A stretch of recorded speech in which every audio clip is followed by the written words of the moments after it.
Hello.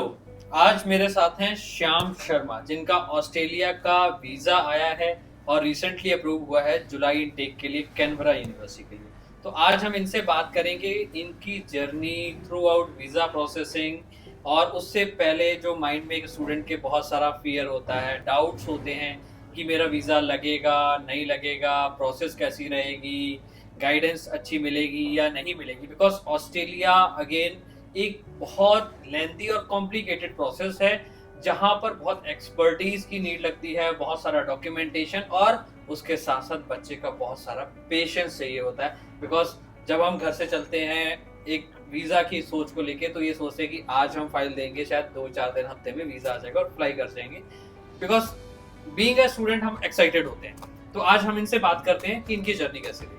Hello Shyam, hello कैसे sir, हैं? I am और गुड। आप फर्स्ट ऑफ ठीक है? ऑल आपको थैंक कांग्रेचुलेशंस यू। बहुत सारा कि आपको ऑस्ट्रेलिया वीज़ा आया है। तो आपकी जर्नी कैसी रही? मतलब जब आप प्लानिंग कर रहे थे, तो बीइंग जब हम प्लान करते हैं तो बहुत सारे कंसल्टेंट्स के पास विज़िट भी करते हैं, क्वेरीज़ भी लेते हैं, और अच्छी चीज़ भी है रिसर्च करना।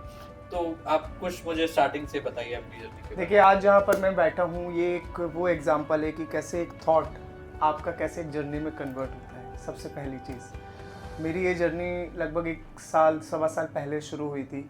और मतलब मैं इस चीज़ के एक्सपीरियंस के लिए मल्टीपल जगह पर विज़िट भी करा कि कैसे डॉक्यूमेंटेशन होता है, क्या फंडिंग्स चाहिए, क्या चीज़ें हमें रिक्वायरमेंट है, करंट में हमारे को सारी चीज़ें क्या चाहिए, क्वालिफिकेशन क्या होनी चाहिए। जैसे मैं स्पोर्ट्स और स्टडी बोथ बैकग्राउंड से था, तो मेरे लिए दोनों साइमल्टेनियसली चीज़ें खड़ी हुई थी कि मैं अपने स्पोर्ट्स से जा सकता हूँ या स्टडीज़ से जा सकता हूँ। तो टू बी ऑनेस्ट, यहाँ आने से पहले मैं एक कंसल्टेंट फॉर्म पे था, बट वहाँ से मेरा चीज़ें इंटरव्यू से आगे नहीं क्रैक हो पाई। उन्होंने उन चीज़ों में कुछ फाइनेंशियल इशू है जिसकी वजह से हुआ, बट मेरा भाई है, अब है, जिसकी वजह से वो मैं यहाँ तक पहुँचा हूँ एम्स ओवरसीज़ से। और यहाँ आने के बाद मुझे ऐसा लगा कि जर्नी इतनी स्मूथ कैसे हो सकती है, क्योंकि उससे पहले डिफ़िकल्टीज़ बहुत ज़्यादा थी, गाइड करने वाला कोई नहीं था। चीज़ों के लिए पेशेंस लेवल बहुत टेस्ट हो रहे थे कि भाई रोज़ कुछ ना कुछ डॉक्यूमेंट, रोज़ कुछ ना कुछ डॉक्यूमेंट, एक डॉक्यूमेंट बना रहे हैं तो उसी में ही 2 कमी है, फिर उसको ठीक करा रहे हैं 1 हफ्ते तक। जैसे कि भैया ने बोला कि बहुत लेंदी प्रोसेस है वो, टू बी ऑनेस्ट वो है, इसमें कोई डाउट नहीं है। बट यहाँ आने के बाद जो सर की पूरी टीम है, वो टीम नहीं है, वो फैमिली है। और आज हम भगवान की कृपा से, भैया के ब्लेसिंग से इस फैमिली के एक हिस्सा बन चुके हैं। तो मैं यही बोलूँगा कि प्रोसेस हमेशा लंबी रहेगी, पेशेंस हमेशा टेस्ट होंगे, बट आप में क्वालिटी है, आप में वो स्किल है, आप में वो अपग्रेड होने का जज्बा है कि आप बाहर जाके कुछ अच्छा कर सकते हो, तो अब्रॉड आपके लिए है। और वहाँ तक पहुँचाने की जर्नी एम्स ओवरसीज़ आपके लिए है। तो मैं आप सभी को रिकमेंड करूँगा कि अगर आप न्यू हैं, आप कहीं से ऐसा लग रहा है कि आपका कुछ नहीं हो सकता, तो कुछ नहीं है, आप एक बार एम्स ओवरसीज़ आएँ, विजिट करें, और डेफिनेटली आपको कुछ ना कुछ फ्रूट यहाँ से मिलेगा मिलेगा। Thank you. में। मेरा एक क्वेश्चन और था कि लाइक जब प्लानिंग करते हैं, तो बहुत सारे डाउट्स होते हैं, जी, और जब हम कंसल्टेंट्स के पास विजिट करते हैं तो और ज़्यादा कंफ्यूज हो जाते बिल्कुल, हैं। बिकॉज़ हर कोई, बिल्कुल, 90% तो मार्केट के अंदर खुद नॉलेज नहीं है, और कंसल्टेंट्स भी होते बिल्कुल। हैं, ऐसे भी लोग हैं। और फाइनेंशियल्स के सबसे ज़्यादा जीटी अप्रूवल, फाइनेंशियल डॉक्यूमेंट्स के जी, लिए। तो जब आपने एम ओवरसीज़ चूज़ किया, तो यहाँ पर क्या प्रोसेस रहा, लाइक फाइनेंशियल्स डॉक्यूमेंट्स को लेके, कोर्स गाइडेंस को लेके? जी, मेरे जो कंसल्टेंट रहे वो श्वेता मैम और नमन भैया रहे। और जब मैं फ़र्स्ट टाइम यहाँ पे विज़िट करा था, तो जो मेरा लास्ट टाइम नहीं हुआ था, उस उन्होंने पूरा 1 दिन पहले ही, जब मेरी कॉल पे बात हुई थी, उन्होंने मेरे को डॉक्यूमेंट्स मंगवा लिए थे मेल के थ्रू।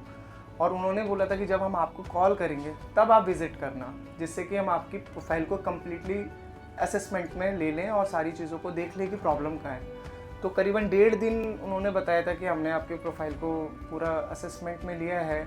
उसके बाद जब हमने विज़िट करी, तो उन्होंने मैं आपको बिल्कुल ट्रू एक्सपीरियंस बताता हूँ कि मेरे बिना कुछ बताए उन्होंने ही बता दिया था कि इस वजह से आपका वहाँ से मना हुआ होगा। और मैं आपको बहुत ज़्यादा डिटेलिंग नहीं दूंगा, बट बिल्कुल उन्होंने सही बात बोली थी कि जिस वजह से मेरा पुराना रिजेक्ट हुआ था, वही प्रॉब्लम इन्होंने बता दी थी। तो ये एक एक्सपीरियंस है इन लोगों के पास।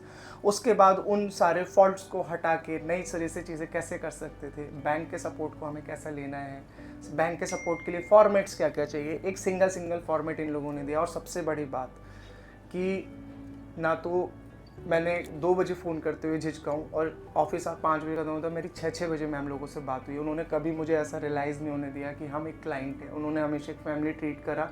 और सारी चीज़ें आज इस जगह पर है कि जो एक थॉट था, एक शीट था, एक बीज था, वो आज एक पेड़ की तरह कन्वर्ट हो गया। तो यही है कि आप भी अगर अप्लाई करना चाहते हो और आपके अंदर पेशेंस है, देखिए हम हमेशा फाइल लेने से पहले किसी भी स्टूडेंट को ये कहते हैं कि अगर ऑस्ट्रेलिया अप्लाई करना है तो सबसे पहले आपको पेशेंस रखने पड़ेंगे, देन टीम के फॉलोअप्स के साथ में काम करना पड़ेगा। समटाइम्स होता है कि हो सकता है कि किसी क्लाइंट की हमसे भी कॉल मिस हुई ना टाइम पे उठी हो, बिकॉज वर्किंग होता है और यहाँ पर भी ह्यूमन बीइंग ही काम करते हैं, तो समटाइम्स कॉल नहीं भी उठती है। बट हाँ, अगर आपको वाकई ही एक जेन्युइन गाइडेंस चाहिए, जो अगेन मैं हर एक वीडियो में बोलता हूँ कि एक्सपर्ट जो कंसल्टिंग है, we are not that agent जो वीजा लगवा देंगे, वी आर कंसल्टेंट्स, जहां हम आपको गाइड करते हैं आपके कोर्स को लेके, यूनिवर्सिटी को लेके, डॉक्यूमेंटेशन को लेके, वीजा प्रोसेसिंग को लेके।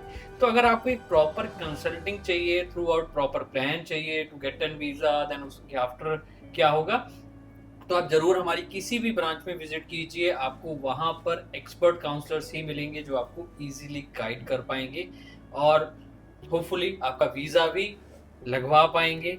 तो अगर आप भी वीजा अप्लाई करना चाहते हो तो जरूर विजिट कीजिए एम ओवरसीज।